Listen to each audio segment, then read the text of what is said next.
Hi, my name's Aiden, and I'm going to give you a rundown of how to play lacrosse, and I'm also going to be giving you a gear guide on what the best gear to buy is um, if you are interested in playing lacrosse.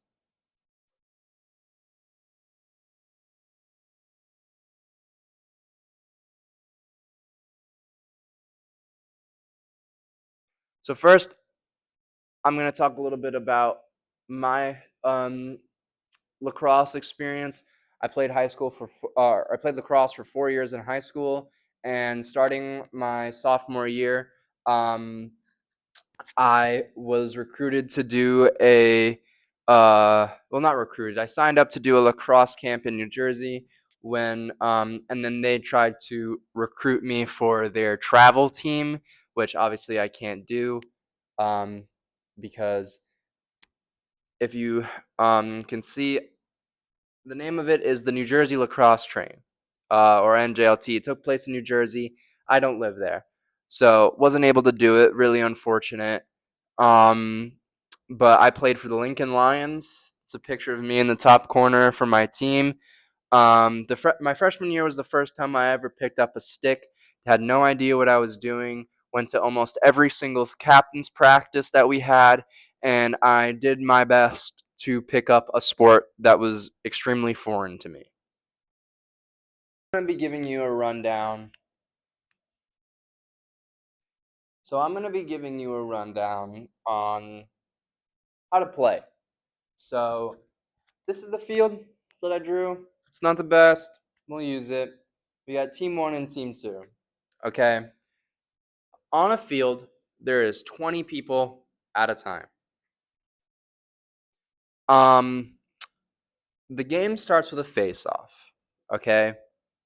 Um, you'll have your one goalie. Um, you'll have your three. Where did my other defenseman go? Hold on. There we go. You'll have your three defensemen, and you'll have three midfielders. These are the attackmen. I haven't had the middies drawn in yet. Um, because this is just what is on each field. So, actually, to avoid confusion, I'm erasing those. So, on each side of the field, you will have middies, defensemen, and a goalie. Um, the game will start with a face-off, which takes place right in the middle of the field. Um, this is a very intense part of the game because this part of the game decides who gets the ball. Um, you'll have this game will start off. You will the middies won't be lined up like this. You'll have one midi right here. This midi will be there. This midi will be here. This midi will be here. These two middies won't be on the field. Now, who will replace them? Now, this is when we talk about the position called the face-off or FOGO. I'll talk a little bit about this briefly later, but I'll cover most of it right now. Basically, there are different type of midi or midfielder. Um, their job is to do the face-off and get off the field. Very simple. Um, you got the two people on each wing. Once the ref blows the whistle, there'll be one or two of those floating around the field at all times. Once they blow the whistle, the two Fogos face off for the ball. Um, it's a very aggressive sport. Always got to keep that in mind. So they are getting dirty and gritty, trying to get that ball. These two people are going to.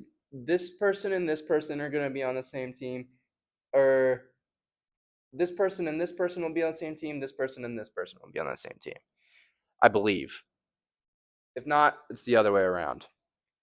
Um, they have to defend each other and stop. You are both trying to stop each other from getting the ball, which they are fighting for. You, however, cannot get the ball until possession is called, which is when a team gets the ball and the ref calls possession.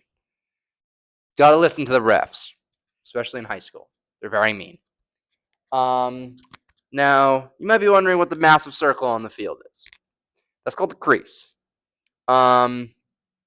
It's a circle that is actually spray painted on the field, and it surrounds the net. You can't go in this circle crease if you have the ball unless you're the goalie. If anyone goes in the crease when they have the ball that's not the goalie, it's called a crease violation. And the ref blows the whistle and throws a flag, and you have to serve a penalty. When the goalie gets the ball, obviously he's the only one allowed to have the ball in the crease because he has to save it. He's going to be in the crease, saving the ball from going in the net. Obviously, he's going to get the ball at some point. He has 3 to 4 seconds to get out of the crease to get the ball from point A to point B. So yeah, that's basically the point of the game. Obviously you're trying to score on each other. The attackmen that are going to be on each side of the field are trying to score. So yeah, it's a very aggressive game. There's a lot of pads and stuff like that, which I'll go over in a second. But I'll have a link in the description that goes over the little tiny individual rules of lacrosse. I'll also address it later. So now I'm going to talk a little bit about the different positions. So the goalie's job is to stop the ball from going in the net. That's their job, and their job is to get it across the middle line successfully so that the goalie's team attackmen can do their job and score. As you can see, their job is to score. The defensemen are the ones who are stopping the other team's attackmen and offensive middies from being a one-on-one with the goalie, because one-on-one with the goalie is never good. Okay, the chances of an attackman scoring on a goalie with no defenseman are a lot higher than if there was something stopping them. A midi just floats around the middle section of the field. They can cross the middle line without any punishment. If there's more than one person, if there's more people on one side of the field than the other team, so if there's more people on team A on one side than team B, it's called offsides. And that's a different penalty, which is also discussed in the link that I will provide. Here we go, going over face-off. Not going to touch too much on it. Face-off, go, face-off, get off. Very simple. So now I'm going to talk a little bit about gear. Reminder, expensive does not always mean it's going to be good. Okay? So we're going to start off with helmets. This is my helmet right here. It's an XRS carbon fiber helmet. It's one of the newer models. Love this thing so much. I'd wear it to sleep if it wasn't so uncomfortable. It's meant to protect your head. It's not meant to be comfortable. So usually helmets will go for $70 to $500 to $600. They're not cheap. Now, the only person on the field that will have anything differently modified to their helmet is the goalie. The goalie needs a net guard. Net guards are usually $40 to $60. Another piece of equipment that I didn't really do any research on is a cup. You're obviously going to need a cup. Baseball, you need a cup. Football, you need a cup. Whatever. Rugby, you'll probably need a cup. It's a field sport. You're going to need a cup. Especially if you're a guy. Which is the rules I'm talking about. because you got to keep in mind, girls lacrosse is a lot different than boys lacrosse. They can't even like touch each other in girls lacrosse. It's kind of crazy. Anyways, chest pads. These are the chest pads that I have. They're the Maverick Max pads. When you buy lacrosse pads, you need to make sure it has this little red tag on it. It says EKG on it. Basically, what that means is that these pads are up to the rules, up to the standards of the new lacrosse like association. So each position has different elbow pads. They just get smaller. Attack has the biggest elbow pads. Those are usually $60 to $150. Middies have a little bit smaller ones, not as massive. These are attack elbow pads. They're gigantic. Middies, I'd say, are about 2/3 the size. And defensemen arm pads are only this. Literally only this little cover. So they're tiny. Midfielder elbow pads go for like $50 to $140. And defensive elbow pads go for $60 to $140. Talk a little bit about gloves. The gloves that I use are I believe these are Maverick, or no, they're Warrior burn gloves. Love these things. Super comfortable, super adjustable. Gloves go for $20 to $200. Also, forgot to mention, goalies don't wear elbow pads. So, got to keep that in mind. But goalie gloves are more expensive. Regular ones, 20 to 200. Goalies, 80 to 200. The only thing you're paying extra money for is goalie gloves have little braces on the thumb, on the exterior of the gloves, to make sure that the goalies have a less chance of breaking their thumb. Cleats, I use the New Balance Freezes. I love these things. They were comfortable fresh out of the box, and they are still comfortable today. They have really, really good ankle support. I could walk on the outside of my feet comfortably and know I wasn't going to roll my ankle. These are really good. They have the little spikes that go around the outside to make sure that the shoe doesn't fully rotate the wrong direction, which I love. Cleats are $50 to $300. Your credit card is going to be hurting after you buy all of your lacrosse gear. Sticks, there's two different kinds.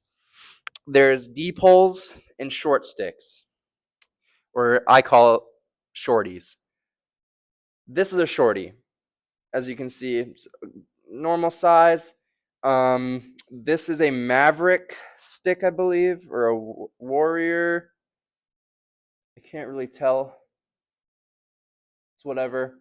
So shorties usually go for $70 to $200. This is my deep hole. These go for $80 to $400. Not including the head for both of these. So just this metal pole without the little covers on the bottom. The little covers are on the bottom. You have to buy those.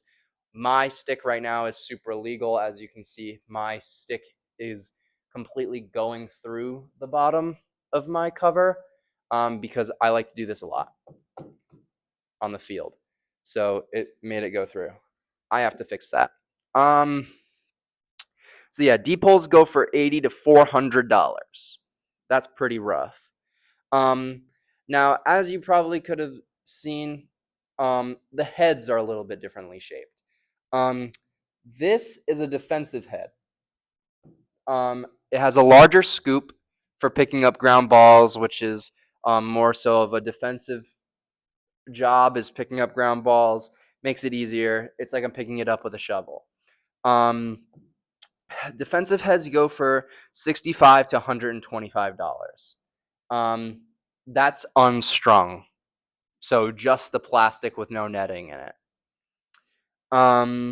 Attack heads, which is this, go for $70 to $130 unstrung. This is the Surgeon, the STX Surgeon 900, and that's a String King head. I'll talk about brands in a second, but those are two really good brands. So yes, attack heads go for $70 to $130. Goalie heads are $80 to $200. They're like 4 times the size of that. And face-off heads are $70 to $120. Those are for the different positions, obviously, different jobs. They need different gear. So these are all of my favorite lacrosse brands. These are all your like S tier lacrosse brands. My helmet is a Cascade PLL brand helmet. I've got STX gloves or elbow pads, head. Maverick is really good. They make shafts and stuff like that. New Balance cleats are obviously good. Brine, Brine, makes really good hockey and lacrosse gloves. Pardon. String King is good. I have other sticks that have gate heads on them. Dragonfly is a type of dipole, which are very highly favored in professional lacrosse. If you ever want to watch professional lacrosse, I highly suggest watching either college lacrosse or the PLL. The PLL is basically the NFL of lacrosse. They have multiple teams. I love to watch. It's very fun. I'd highly recommend it. It's very competitive. So these are your top brands. And you got to remember that these are all your main brands. These are where all of your good lacrosse equipment is going to come from. Lacrosse is a very expensive sport. I actually did some research myself and learned that lacrosse is a top 5 in the world expensive sport. That's top 5 with Formula One racing being number 1. Then it goes equestrian is number 2, hockey is number 3, fencing is number 4, and lacrosse is number 5. So it's a very expensive sport. Now I'm going to talk a little bit about practice methods. Practice makes perfect. This is how you are going to start off your lacrosse journey if you are a beginner. Wall ball. Can't stress it enough.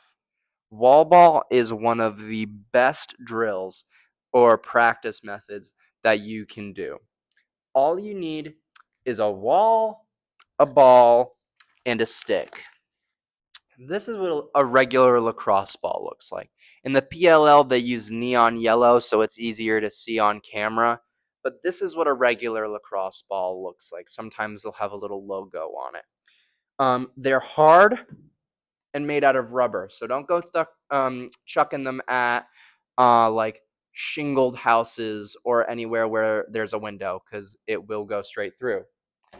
So find like a brick wall, like preferably a flat brick wall. That'll be your best chance for that drill. Practice your stick skills, switching hands, catching, passing. Perfect for that. Shooting drills. I know not everyone has access to a net, Um, so you would need access to a net for this one. Um, Practice shooting from different angles, different speeds, different distances, different types of shots. That's always good. Practice, practice, practice is great. Um, and cones and ladders. Practice footwork.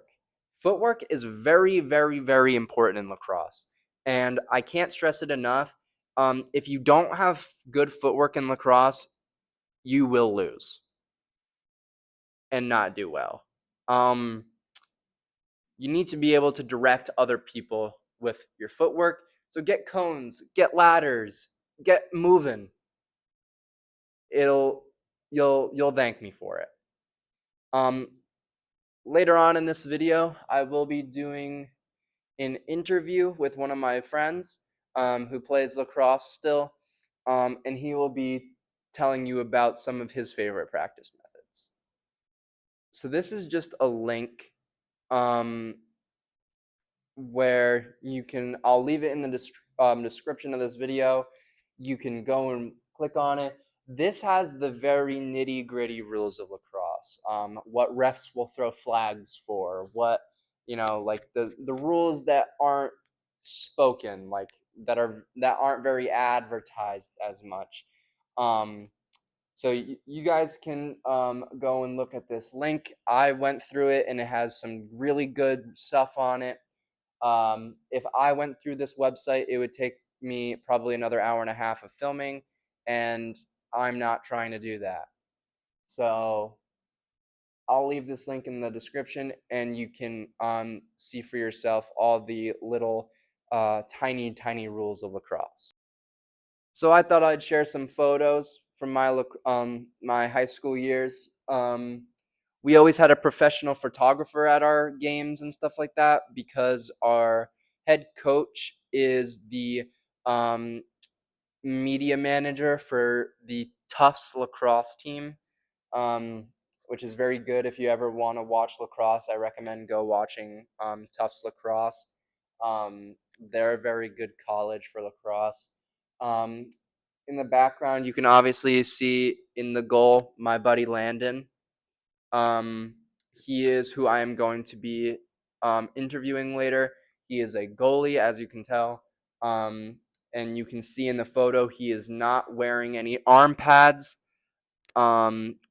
His you can see right here his head of his lacrosse stick is a lot bigger, and he has a net guard on. Um, so you can also see it in the top corner. That's a different goalie, however, but the stick head is a lot bigger. Um, so yeah, these are some photos of me playing lacrosse in high school. Um, Me laying out a kid in the bottom corner. Um, we played a bunch of different teams all over Rhode Island, which was really cool. Um, but yeah, I guess I will see you guys in the interview. So I'm here with my friend Landon. Hello. We played all throughout high school together. Um, how long have you been playing lacrosse? So I've been playing lacrosse for 13 years. Nice, nice. 13 years. Started when I was 6 and kind of still play every once in a while. What position do you play? I am a goalie, but I have played other positions, but mainly goalie.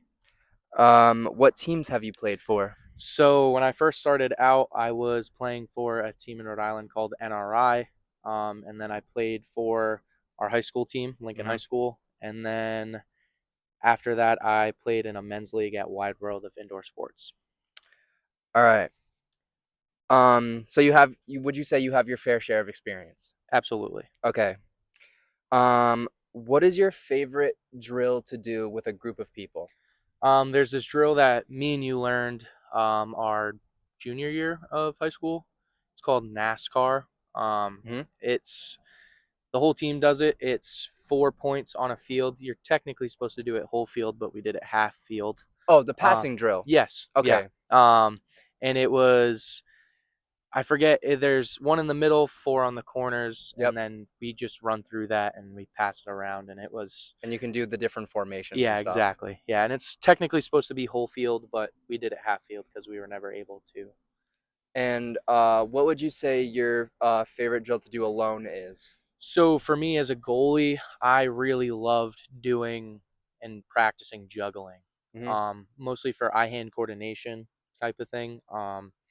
It's kind of like important that you can use your eye-hand coordination in that, and juggling is one of the best, if not the best, um, to learn for as a goalie, I Yeah. believe. And wall ball. Wall ball is pretty good. Wall ball is always a safe option. Exactly. Um, Make sure you're not near any windows No, or yeah. shingles, Nothing that can break. Find like a solid brick wall. brick or rock or cement. Yeah, it's you will break a window if you miss. Um, so now we're gonna get into gear. Okay. Okay. So we'll start off with helmets. Helmets. Okay. I know you have your helmet right here. Yes, sir. My tried and true. So this is our original Lincoln Lions lacrosse helmet. I stole this. As you can see, I showed you my my carbon fiber XRS Pro. This is a XRS. Just no pro. Or actually it's a CPXR. CPXR. So this is one of the older models. Um, and during my presentation, I mentioned that goalies wear a net guard. This is what a net guard looks like. It can also be a black square for kids starting out younger, because they're not facing as hard of shots, and most of the time they're not gonna get hit in the neck. So as you can see, you can do it with zip ties or screws. It just attaches right onto the bottom of the helmet, and it's basically there to protect your neck. You're supposed to technically put it on with screws, but I didn't have the right screws. Makes it sturdier, but the zip ties do work, and string. So that is what a goalie helmet would look like, completely with all the modifications for a goalie. All right, now. So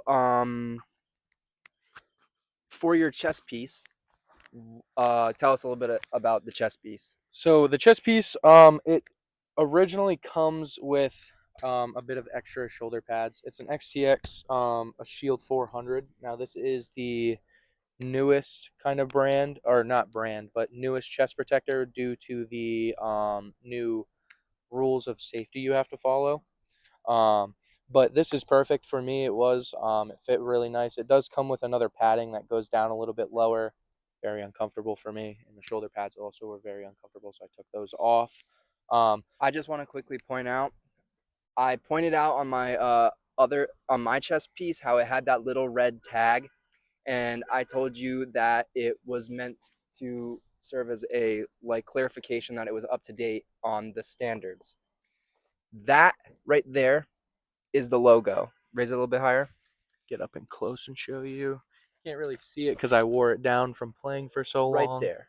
But and a good way to tell is if there's a hard backing.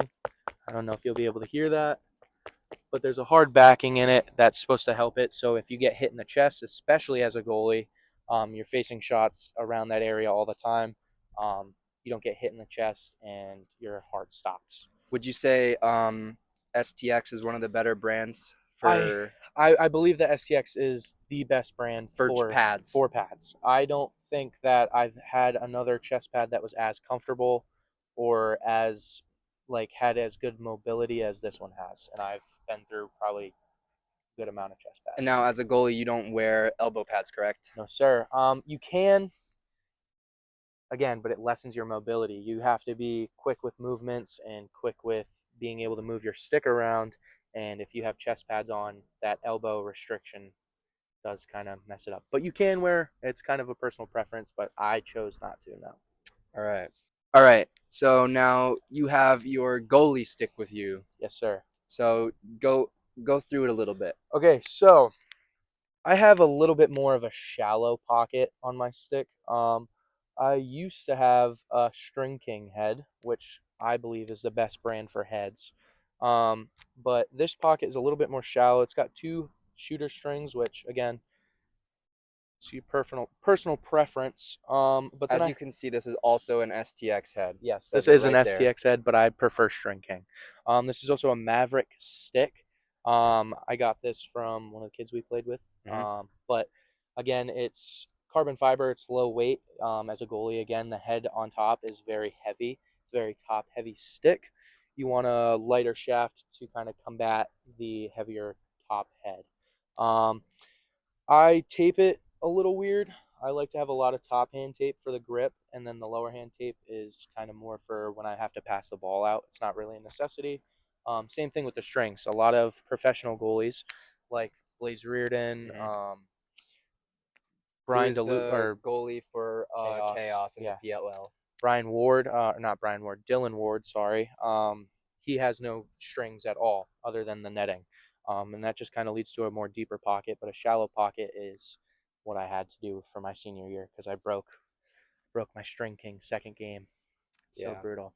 So I didn't mention this in my presentation, I don't believe, but strings, when they go across a head, they are used to control the whip of a lacrosse head.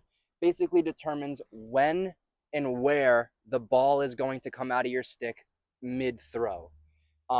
It's a very personal thing. It completely depends on the person. There are thousands upon thousands of different ways you could possibly string a lacrosse head. Um, so I suggest if you are just getting a head and it's not strung, to go to a store and they'll string it for you. It costs a little bit of extra money. Once again, I did mention that lacrosse is a top 5 most expensive sport in the world, with NASCAR being number 1. Especially as a goalie. Yeah, Especially as a goalie. they go a little bit more expensive. Um, so when you can also buy heads pre-strung. Those are going to be cheaper, but they are also made by ECD. Those are really good brands. I think STX also sells pre-strung lacrosse heads. You can even go to Dick's Sporting Goods and get the complete setup. You can get a stick, head, and it's all strung and everything for like I'd say like $130, which is a really good price for a starting stick. But as well as that, those starting sticks are not going to be as good Yeah, as, going and buying something to each build. individual piece. Like when I first started, and when Kian, my backup goalie throughout high school, when he first started, he went and bought a pre-built, pre-strung goalie stick, and it was like shooting a ball at a rock wall. The ball bounced out. Again, that's another thing. The deeper the pocket, there's also different types of mesh, Yeah, soft mesh, hard mesh. This there's different is shapes of mesh. Yeah, this is semi-soft mesh, so it kind of concealed the ball a little bit better. But those pre-strung sticks will have harder mesh and just be overall less than And going and buying they'll each take individual longer to part. break in as well. Exactly. Lacrosse sticks always have to be broken in. If you get a brand new lacrosse stick and you're playing catch with it and you're noticing the ball is bouncing out of it, it's most likely because the mesh hasn't been broken in yet, or you're just not catching it correctly, I and that's also a skill issue I also have that you can practice. a strung stick that I actually strung myself. Again, another STX stick, but Shorty. this is a short stick, a midi stick, an attack stick. This is going to be more of like your no, your on-field players, and then there's deep holes and all that stuff. But this is a Stallion 500. This is a whole STX stick setup. It's got soft mesh in it. This is going to be your more like offensive kind of short stick D midi player style stick. All right, so now we're gonna go over cleats. Now, he happens to have the exact same cleats as me. So tell me how you feel about these. So I've gone through many and many types of cleats, and you have as well. Oh my God. So my sophomore year into my junior year, I bought Nike Vapors, which if you don't know what those are, they're the cleats that have like the built-in socks to them, and they destroyed my ankles. They were horrible, horrible cleats, at least for lacrosse. These, the New Balances, I love these. They're very comfortable. They're very like it doesn't even feel like you're wearing a cleat at some points. At least that was my opinion. Yeah. They're super comfortable, super easy to get on and off, unlike the Nike Vapors. But these were my all-time favorite cleats. I only had them for one season, which was kind of unfortunate. But I love these cleats. They're very sturdy. They kept my ankles very secure. And overall, they're just a phenomenal cleat. I love these cleats so much. I had mentioned when I went over how they have the outside barbs on the edge, which completely stop your ankle from rolling. You can literally walk on the outside of your foot if you wanted to. They have extremely good support. I don't think that the higher the cleat, the better the ankle support. Landon knows. My freshman and sophomore year, He I wore had boots. knee high cleats on. They went about they covered my complete shin. They covered my shin completely. They were a pain to get on, and they were covered in the Maryland flag, and they sucked. They were really bad, He rolled his ankle quite frequently. and the shin splints were out of this world. Like constantly icing my shins. It was ridiculous. All right, so you have your goalie glove with you. Yes, sir. So I had mentioned in my video how uh, goalie gloves tend to have a brace on the outside, which stops their thumbs from breaking. Sometimes our my backup goalie Kean, again, bring him up quite a bit. He wore the same gloves as I did, and he broke his thumb and his pinky wearing these. That's also because he tried to save the ball with his hand quite a bit and not his stick. But Which is obviously not what you're supposed to do. exactly, you have a ginormous stick. Try and use the stick as much as possible. I used these for 3 years out of my four in high school, and I never had a single problem. I got hit in the thumbs, the hands, quite frequently, and I never broke a finger playing lacrosse. Um, but yes, like he said, there is a brace on the thumb area, and it's not uncomfortable like you'd think it would be. It's actually very makes it a lot more comfortable to hold the stick and a lot easier to play. Um, Now there is some times where it kind of got in the way a little bit. I couldn't fully wrap my thumb around my stick some points, but I felt a lot better having these on than my old gloves that had just like a plastic shell around the thumb. Because this is made from like a metal plastic material. So it's basically extra support, extra Yeah, bracing. yeah, exactly. And it's one of the things you'll notice with a lot of lacrosse gloves is they have a little strap at the bottom. It's just to keep them from falling off. You see a lot of hockey guys playing, and their gloves are flying off their hands. But again, it's full mobility. It's not like it's stopping me from moving my thumb at all. Again, you got to break in all your lacrosse gear. So when if you end up buying a pair of these, or if you know someone that does, that might be a little harder. These are also been through 3 years of rigorous training. So it's definitely a little bit easier. But yeah, no, feels really nice. It supports my hand really well. Made sure I didn't break my fingers, which that was always the hope. Yeah. All right. So, um, as someone who's played multiple different positions, you and myself have both played a variety of different positions. When it comes to someone who has never picked up a lacrosse stick before, someone who is just starting the sport, someone, brand new to the game, what would you say is the best position for a starter? Ooh, that's a hard question here. So I believe that it really kind of depends on the type of person. You know what I Mm-hmm. mean? I think that depending on when you start and when like what time of you like, you're a freshman in high school, or if you're starting out as a little kid, it kind of determines that. When I first started, I played midi and a deep hole, Mm-hmm. but I quickly learned that I did not like to run because my knees were. I've always had bad knees, Mm-hmm. so that and my team needed a goalie, so I picked up a goalie stick and never put it down. But I think personally, the easiest position to start out as, uh, no matter what, would be a midfielder. Mm-hmm. Now, the reason I think that is you don't have a lot of rules to follow. Now, when I say rules, like when you're a defenseman or you're an attackman, you're not allowed to go across the 50 without having someone stay back. Yep. Now, that is a very difficult thing to learn, and it takes time to learn. But as a midi, as a midfielder, you can run across the whole field no matter what at any point in time. It doesn't matter if you have the ball on your side of the 50 or the other side. You can go back and forth. It doesn't really matter.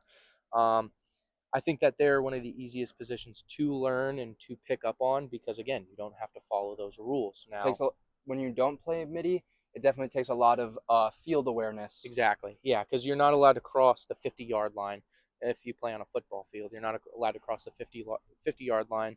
Um, so it's definitely a little bit easier to not have to, oh, well, I got to watch where I am on the field so we don't get a penalty. Yeah, and I'll include a link at the end that explains some nice drills to do. I'll explain.